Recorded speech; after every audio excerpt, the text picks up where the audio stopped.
Hi there, and welcome to Cinematography Tips for Video Lighting. I'm your host, Tony Reale. You may have seen some of our Next Wave TV episodes on YouTube and Vimeo. And in Next Wave TV, I try to go over pretty much everything from gear to tutorials and stuff like that.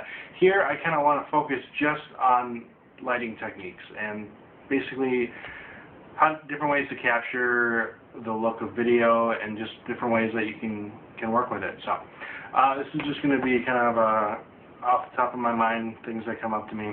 So we'll see how it works, see how the format goes, and find out what you guys think. My goal is to make some more videos and try to make things that are easier for me so I can make more content instead of less. Because Next Wave TV, I try to make them higher quality and good content, but then I run into the problem of never having time to make them. So anyways, let's get started. The lighting style that I'm using right now, I'll just get started out with that. I'm using, really, it's a two-light setup. I have one light that's reflecting off a phone core, and then I have another light that's acting as the just background light back there. It's a very, very simple setup. This whole setup right here for lighting literally cost less than $200 for this whole setup. In fact, this might even be less than $100. Very, very simple setup, and yet it's very effective. I like to shoot with lots of rim light, lots of backlighting.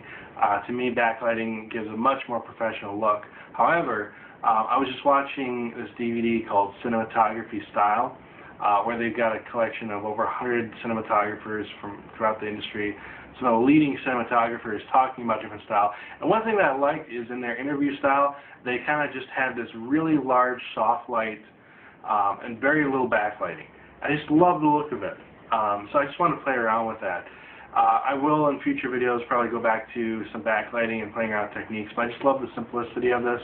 But I think one thing that makes it key is having a large surface. I could probably have a larger piece of foam core here at my living room. At least this section isn't very large, so I decided to try a smaller piece. But I could probably get away with a larger piece and get even softer light. I also like the this kind of half light as opposed to the traditional key light that comes on. Just gives a different mood. And of course, with lighting, mood is everything. So as a cinematographer, you're in charge of making your audience feel a certain way, and lighting is the most important factor in that. Little background of the video: I'm shooting on a Canon 5D Mark II, and I'm using an Asden little shotgun mic. A lot of people know about the Rode video mic, and I've used that. It's a great mic. But if you're just trying to capture audio, and I do normally use a Rode, Zoom H4n for my professional stuff, but here it's just as quick and easy. I'm using an Asden little shotgun mic, and it's a lot cheaper than a Rode. It's like half the price of a Rode. So I would recommend it just for doing basic stuff. One other thing that I'm loving here is I've got my big old laptop, and this is my Acer Aspire 8940G. It's a great laptop. It's big. It's an 18.4-inch screen, but it's got the new Core i7 processor, so editing 5D footage is a lot easier. Of course, you have to transcode it on a PC, but it still works pretty well.